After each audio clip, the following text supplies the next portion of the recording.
ಚರಿತ್ರೆಯನ್ನು ಬರೆದಿದ್ದರು ಅವರು. ಅವ್ರ ಬಗ್ಗೆನೇ ಒಂದು ಪುಸ್ತಕವನ್ನು ಬರೆದಿದ್ರು ಅವರು. ಇಂತಹ ಪುಸ್ತಕವನ್ನು ಬರೆದಿರುವಂತಹ ಈ ನರಸಿಂಹಾಚಾರ್ಯರಿಗೆ ಹೆಂಗೆ ಪ್ರತ್ಯುತ್ತರವನ್ನು ಕೊಡುವುದು? ನಿಮ್ಗೆ ಗೊತ್ತಿರಲಿ ಅಂತ ಹೇಳ್ತೀನಿ. ಉತ್ತಂಗಿ ಚೆನ್ನಪ್ಪನವರಿಗೆ ಭಾಳ ಅಂದರೆ ಹಿನ್ನೆಲೆ ಭಾಳ ಕಷ್ಟ ಇತ್ತು ರೀ. ಅವ್ರಿಗೂ ಬಡತನ ಇತ್ತು, ಮನೆಯೊಳಗೆ ಅನಾರೋಗ್ಯ ಇತ್ತು, ಅವ್ರಿಗೂ ಸ್ವತಃ ಪಾರ್ಶ್ವವಾಯು ಪ್ಯಾರಾಲಿಸಿಸ್ ಆಗಿತ್ತು ಅವರಿಗೆ. ಆದರೂ ಅದನ್ನೆಲ್ಲ ಚೇತರಿಸಿಕೊಂಡು ಅವ್ರು ಹೆಂಡತಿ ಸೇವಾ ಮಾಡ್ತಾರೆ. ಅವ್ರು 25 ವರ್ಷ ಅವ್ರಿಗೂ ಆರಾಮಿರಲಿಲ್ಲ. ಅವರು ಸೇವಾ ಮಾಡ್ಕೊಂತಾನೆ ಅವರು ಆ ಕೆಲಸ ಮಾಡ್ತಿದ್ರು. ಭಾಳ ಅಂದ್ರೆ ಭಾಳ ಕಷ್ಟಪಡ್ತಿದ್ರು. ಇಂಥ ಕಷ್ಟದ ಸಂದರ್ಭದೊಳಗೆ ಜಯದೇವಿ ತಾಯಿ ಅವರಿಗೆ ಭಾಳ ಸಂಕಟಾಗೈತಲ್ಲ.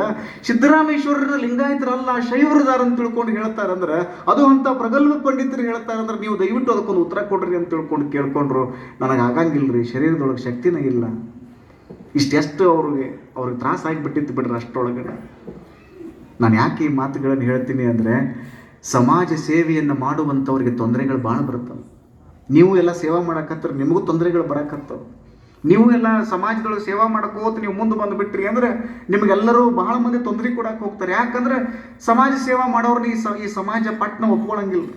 ಅವ್ರಿಗೆ 108 ಪರೀಕ್ಷೆ ಮಾಡ್ತಾರೆ. ಹೆಂಗೆ ಈಗ ಪರೀಕ್ಷೆ ಮಾಡಿದ್ರೆ ನೀವು ಖುಷಿ ಪಡ್ಬೇಕ್ರಿ. ಬಂಗಾರನ ಪರೀಕ್ಷೆ ಮಾಡೋರಲ್ಲ, ಕೆಬ್ಬನ ಯಾರು ಪರೀಕ್ಷೆ ಮಾಡ್ತಾರನ್ರಿ? ಪತ್ತಾರ ಅದನ್ನು ಸುಡ್ತಾನ, ಬಡಿತಾನ, ಮತ್ತೆ ಸುಡ್ತಾನ, ಮತ್ತೆ ಬಡಿತಾನ, ಸುಡ್ತಾನ, ಬಡಿತಾನ. ಅದು ತನ್ನ ಬಣ್ಣವನ್ನು ಕಳೆದುಕೊಳ್ಳಲಿಲ್ಲ ಅಂದ್ರೆ ಬಂಗಾರ ಅಂತ ಹೇಳ್ತಾನೆ. ನೀವು ₹1,00,000 ಕೊಟ್ಟು ತೊಗೊಂಡು ಬರ್ತೀರಿ. ಅದು ಕೆಬ್ಬನಾಗಿದ್ರೆ 16 ಸುಡ್ತಾರ, 16 ಬಡಿತಾರೆ, ಏನು ಮಾಡೋಕ್ಕೆ ಬರಂಗಿಲ್ಲ. 16 ಪರೀಕ್ಷೆ ಮಾಡಕ್ಕೆ ಹೋಗ್ತಾರೆ. ನೀವು ಪರೀಕ್ಷೆ ಮಾಡ್ತಾರಂದ್ರೆ ನೀವು ಬಂಗಾರ ಅನ್ನಂಗಿಲ್ಲ. ಭಾಳ ಅಂದ್ರೆ ಭಾಳ ಕಷ್ಟ ಬಂತ್ರಿ. ಜಯದೇವಿ ತಾಯಿ ಲಿಗಾಡಿಯವರು ಮತ್ತು ಪಗು ಹೊಳಕಟ್ಟಿಯವರು ಇವರೆಲ್ಲರೂ ಚಿಂತಕರೆಲ್ಲರೂ ಕೂಡಿ ಮತ್ತು ಉತ್ತಂಗಿ ಚೆನ್ನಪ್ಪನವ್ರ ಹತ್ರ ಹೋಗಿ ನೀವು ಇದಕ್ಕೆ ಸಮರ್ಥವಾಗಿ ಬರಿಬೇಕು ಅಂತ ತಿಳ್ಕೊಂಡು ಅವ್ರನ್ನ ಕೇಳ್ಕೊಂಡಾಗ ಅವರು ಮತ್ತೆ ಅಧ್ಯಯನವನ್ನು ಮಾಡಿ, ಮತ್ತೆ ಶೂನ್ಯ ಸಂಪಾದನೆಗಳನ್ನು ಅಧ್ಯಯನವನ್ನು ಮಾಡಿ 4 ಶೂನ್ಯ ಸಂಪಾದನೆಗಳು, ಅತ್ಯಂತ ಪ್ರಮುಖವಾಗಿರುವಂಥ ಶೂನ್ಯ ಸಂಪಾದನೆಗಳು, ಅವುಗಳ ಕುರಿತಾಗಿ ಚಿಂತನೆಯನ್ನು ಮಾಡಿ ಅವರೂ ಕೂಡ ಒಂದು ಅದ್ಭುತವಾಗಿರುವಂತಹ ಒಂದು ದಾಖಲೆಯನ್ನು ಒದಗಿಸ್ತಾರೆ. ಆ ದಾಖಲೆಯನ್ನು ನೋಡಿರುವಂತಹ ಪ್ರಗಲ್ಭ ಪಂಡಿತರಾಗಿರುವಂತಹ ನರಸಿಂಹಾಚಾರ್ಯರು ಹೇಳ್ತಾರೆ, ನನ್ನ ಊಹೆ ತಪ್ಪು, ನಾನು ಹೇಳಿರುವಂಥದ್ದು ತಪ್ಪು, ಸಿದ್ದರಾಮೇಶ್ವರರು ಒಬ್ಬ ಅಪ್ಪಟ ಲಿಂಗಾಯತರಾಗಿದ್ರು ಅನ್ನುವಂಥ ವಿಚಾರವನ್ನು ಅವರು ಒಪ್ಪಿಕೊಳ್ತಾರೆ. ಈ 2 ಕಾರ್ಯಗಳಿಂದಾಗಿ ಚೆನ್ನಪ್ಪನವರು ಯಾವಾಗಲೂ ಪ್ರಾತಸ್ಮರಣೀಯರು. ಒಂದು ಘಟ್ಟ ನೋಡ್ರಿ ಇದು. ಇಂಥ ಚೆನ್ನಪ್ಪನವರನ್ನು ನಾವು ಯಾವತ್ತಿಗೂ ಸ್ಮರಿಸಬೇಕು. ಅವ್ರ ಕಷ್ಟ ಬಂದು ಜಯದೇವಿ ತಾಯಿ ಲಿಗಾಡಿ ಅವ್ರು ಹೇಳಿದ್ರು, ನಿಮಗೇನಾದರೂ ಹಣದ ತೊಂದರೆ ಆದರೆ ಹೇಳ್ರಿ, ನಾನು ಕೊಡ್ತೀನಿ. ಯಾವುದಕ್ಕೂ ನೀವು ವಿಚಾರ ಮಾಡಕ್ಕೆ ಹೋಗ್ಬೇಡ್ರಿ, ಆದರೆ ಬರೀರಿ ಇದ್ರ ಬಗ್ಗೆ ನೀವು.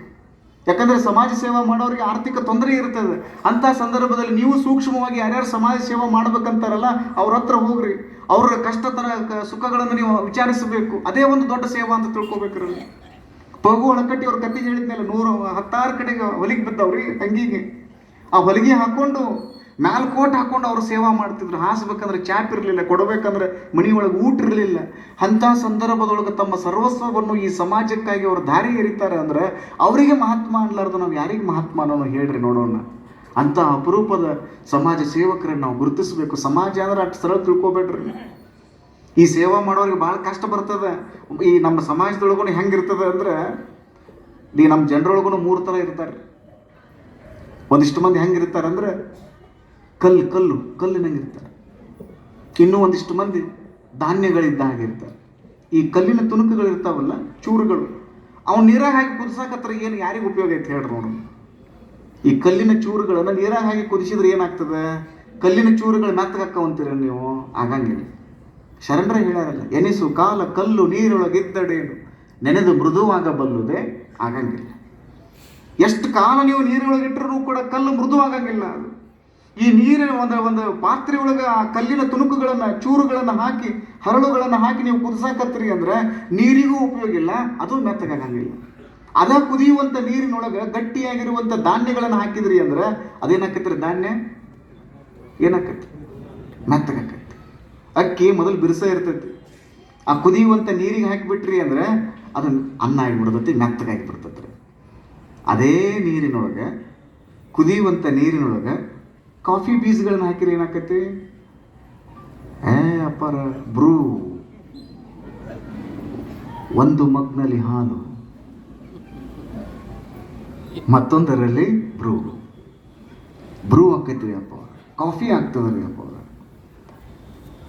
ಕುಡ್ದ ಬಂದಿರಿ ಕಾಣ್ತೈತ್ರಿ ಎಲ್ಲರೂ, ತಂಪು ಬೇರೆ ಅದ ಅಂತೇಳಿ. ಅಂದ್ರೆ ಅವು ಮೆತ್ತಗಾಗಂಗಿಲ್ಲ, ಈ ಸಮಾಜಕ್ಕೂ ಉಪಯೋಗ ಇಲ್ಲ. ಹಂಗೆ ಈ ಸಮಾಜದೊಳಗೆ ಒಂದಿಷ್ಟು ಮಂದಿ ಇರ್ತಾರೆ ರೀ, ಅವರಿಂದ ಇವ್ರಿಗೆ ಉಪಯೋಗ ಇಲ್ಲ, ಇವರಿಂದ ಅವ್ರಿಗೆ ಉಪಯೋಗ ಇಲ್ಲ. ಕೂದು ಅದಕ್ಕೆ ನಾತಗಾಗಂಗಿಲ್ಲ, ಇದಕ್ಕೇನು ಆಗಂಗೆ. ನೀರು ಆವೇಗ ಹೊಕ್ಕ ಹೊರದಾಗ ಅದೇನು ನಾತಗಾಗಂಗಿಲ್ಲ. ನಮ್ಮಲ್ಲಿ ಒಂದಿಷ್ಟು ಮಂದಿ ಹಂಗೆ ಇರ್ತಾರೆ, ಅವರಿಂದ ಏನೂ ಉಪಯೋಗ ಇಲ್ಲ ನೋಡ್ರಿ ಸಮಾಜಕ್ಕೆ. ಸುಮ್ಮ ದೊಡ್ಡ ಜಾಗದಾಗಿರೋದು, ಸುಮ್ಮ ಕೆಲಸ ಮಾಡ್ತಾವೆ ಅಂತ ಹೇಳೋದು ಅದು ಆ ಮಾತು ಬೇರೆ. ಅವ್ರಿಗೇನೂ ಉಪಯೋಗ ಆಗಂಗಿಲ್ಲ. ಇನ್ನೂ ಒಂದಿಷ್ಟು ಮಂದಿ ಇರ್ತಾರೆ, ಈ ಸಮಾಜದ ಹೊಡೆದಕ್ಕೆ ಸಿಕ್ಕಾಕೊಂಡು ಮೆತ್ತಗಾಗಿ ಹೋಗ್ಬಿಡ್ತಾರೆ. ಸಾಕಪ್ಪ ಈ ಸಮಾಜದ ಸಹವಾಸ ಅನ್ನೋ ಹಂಗೆ ಮಾತಾಡಿಬಿಡ್ತಾರೆ, ಮೆತ್ತಗಾಗಿ ಬಿಡ್ತಾರೆ. ಯಾಕಂದ್ರೆ ಸಮಾಜದ ಹೊಡೆತನ ಹಂಗಿರ್ತದೆ. ಅದು ಇದೊಂದು ನಮ್ಮನೆ ಭಕ್ತಿ ಇದ್ದಂಗ್ರಿ, ಹೋಗುತ್ತಲೂ ಕೊರಿಯುವುದು, ಬರುತ್ತಲೂ ಕೊರಿಯುವುದು. ಗರಗಸ ಇದು ಭಕ್ತಿ ಅನ್ನೋದು ಒಂಥರ ಗರಗಸ ಅಂತ ಬಸವಣ್ಣವರು ಹೇಳ್ತಾರಲ್ಲ. ಇದು ಹೋಗುವಾಗೂ ಕೊರಿತೈತಿ, ಬರುವಾಗೂ ಕೊರಿತೈತಿ. ಗರಗಸ ಏನು ಮಾಡ್ತದೆ, ಕಟ್ಟಿಗೆಯನ್ನು ಹೋಗುವಾಗೂ ಕೊರಿತೈತಿ, ಬರುವಾಗೂ ಕೊರಿತದೆ. ಇದು ಭಾಳ ನೋಡ್ರಿ, ಸಾಮಾಜಿಕ ಜೀವನದಲ್ಲಿ ಇರುವಂಥವ್ರು ಭಾಳ ಗಟ್ಟಿಯಾಗಿ ನಿಲ್ಲಬೇಕಾಗ್ತದೆ. ಇನ್ನೂ ಒಂದಿಷ್ಟು ಮಂದಿ ಇರ್ತಾರೆ, ಕಾಫಿ ಬೀಜಗಳ ಹಾಗೆ. ನೀವು ಆ ಒಂದು ಪಾತ್ರೆಯೊಳಗೆ ಕಾಫಿ ಬೀಜವನ್ನು ಹಾಕಿಬಿಟ್ರಿ ಅಂದರೆ ಇಡೀ ಪಾತ್ರೆಯನ್ನೇ ತನ್ನಂಗೆ ಮಾಡುವಂಥ ಶಕ್ತಿ ಕಾಫಿ ಬೀಜಗಳಿಗಿರ್ತದೆ. ಹಂಗೆ ಕಾಫಿ ಬೀಜದ ಹಂಗೆ ಈ ಸಮಾಜವನ್ನು, ಸಂಸ್ಕೃತಿಯನ್ನು ತಮ್ಮಂಗೆ ಮಾಡ್ಕೊಂಡಿರುವಂಥ ಅಪರೂಪದ ಚೇತನ ಅಂದರೆ ಉತ್ತಂಗಿ ಚೆನ್ನಪ್ಪನಂತಹ ಒಬ್ಬ ಅಪರೂಪದ ಸಮಾಜ ಸುಧಾರಕರು. ಅವ್ರಿಗೆಲ್ಲವೂ ತಮ್ಮಂಗೆ ಮಾಡ್ಕೊಂಡ್ಬಿಡ್ತಾರೆ, ಅವ್ರ ಕಷ್ಟಕ್ಕೆ ಹೆದರಂಗಿಲ್ಲ. ಅಕ್ಕ ಹೇಳ್ತಾಳಲ್ಲ, ಏನು ಹೇಳ್ತಾಳೆ ಅಕ್ಕ ಮಹಾದೇವಿ, ಬೆಟ್ಟದ ಮೇಲೊಂದು ಮನೆಯ ಮಾಡಿ ಮೃಗಗಳಿಗೆ ಅಂಜಿದಡೆ ಅಂತಯ್ಯ, ಸಮುದ್ರದ ತಟದಲ್ಲೊಂದು ಮನೆಯ ಮಾಡಿ ನೆರೆತೊರೆಗಳಿಗೆ ಅಂಜಿದಡೆ ಅಂತಯ್ಯ. ಚನ್ನಮಲ್ಲಿಕಾರ್ಜುನ ದೇವ ಲೋಕದಲ್ಲಿ ಹುಟ್ಟಿದ ಬಳಿಕ ಸ್ತುತಿ ನಿಂದೆಗಳಿಗೆ ಅಂಜಿದಡೆ ಅಂತಯ್ಯ.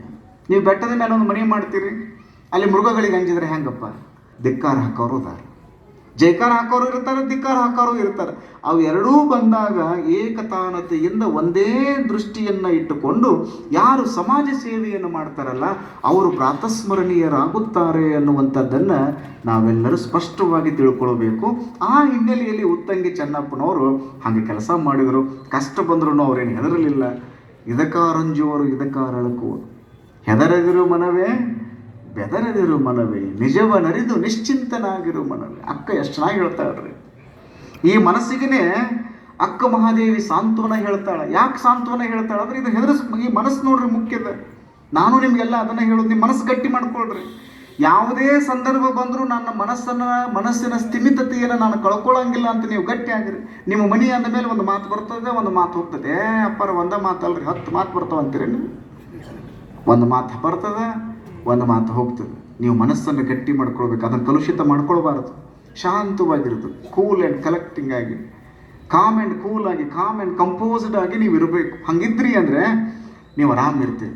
ನೀವು ಮನಸ್ಸನ್ನು ಏನಾದರೂ ವ್ಯಾಕುಲಗೊಳಿಸಿಬಿಟ್ರಿ ಅಂತಂದರೆ, ಮನಸ್ಸಿಗೆ ಏನಾದರೂ ನೀವು ಅದಕ್ಕೆ ಕಷ್ಟ ಸುಖವನ್ನು ಇದನ್ನು ತಡ್ಕೊಳಕ್ಕೆ ನಮಗೆ ಆಗಂಗಿಲ್ಲ ಅಂತ ತಿಳ್ಕೊಂಡು ಕೂತು ಬಿಟ್ರಿ ಅಂತಂದರೆ ಅದು ನಿಮ್ಮನ್ನು ಪ್ರಪಾತಕ್ಕೆ ಒಗೆದು ಬಿಡ್ತದೆ. ಅದಕ್ಕೆ ಅಕ್ಕ ಮಾದೇವಿ ಹೇಳ್ತಾಳೆ, ನಿಜವನ್ನರಿದು ನಿಶ್ಚಿಂತನಾಗಿರು ಮನವೇ, ಹೆದರಬೇಡ. ಇದಕ್ಕೆ ಹೆದರದಿರು ಮನವೇ ಬೆದರದಿರು ಮನವೇ, ನಿಜವನ್ನರಿಯ ಮ್ಯಾಲೊಬ್ಬ ದೇವ್ರದ ನಾವು ನಿನ್ನ ಕೈ ಹಿಡಿತಾನೆ ಅಂತ ತಿಳ್ಕೊಂಡ್ಬಿಡೋದು ನೋಡ್ರಿ, ಗಟ್ಟಿಯಾಗಿದ್ದು ಬಿಡೋದು. ನೀವು ಏನೂ ಮಾಡೋಂಗಿಲ್ಲ.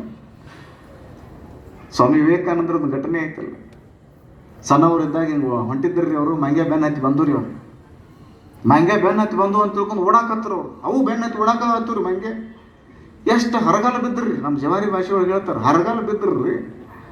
ಜೋರು ಓಡಾಕತ್ರು, ಜೋರು ಓಡಾಕತ್ರು. ಮಂಗ್ಯನ ಓಡಾಡಿಸ್ಕೊಂಡು ಅಟ್ಟಿಸ್ಕೊಂಡು ಬರಾಕತ್ತು. ಯಾರೋ ಒಬ್ರು ಒದರಿ ಹೇಳಿದ್ರು, ಅವ್ರು ಎಟ್ಟಂತ ಓಡ್ತೀಯಪ್ಪ, ಓಡಬೇಡ, ಅವ್ನು ಹಿಮ್ಮೆಟ್ಟಿಸು, ಹಿಂತಿರುಗಿ ನೋಡು, ಅವನ ಎದುರು ಹಾಕು, ಹಿಮ್ಮೆಟ್ಟಿಸು ಅಂತ ತಿಳ್ಕೊಂಡು ಹೇಳಿದ್ರು. ಪಾಟ್ನ ನಿಂತ್ಕೊಂಡು ಎದುರು ನಿಂತ್ಕೊಂಡು ಬಿಟ್ರಿ. ಮಂಗ್ಯ ತಾವ ಹೆದರಿ ಓಡಿ ಬಿಟ್ರಿ.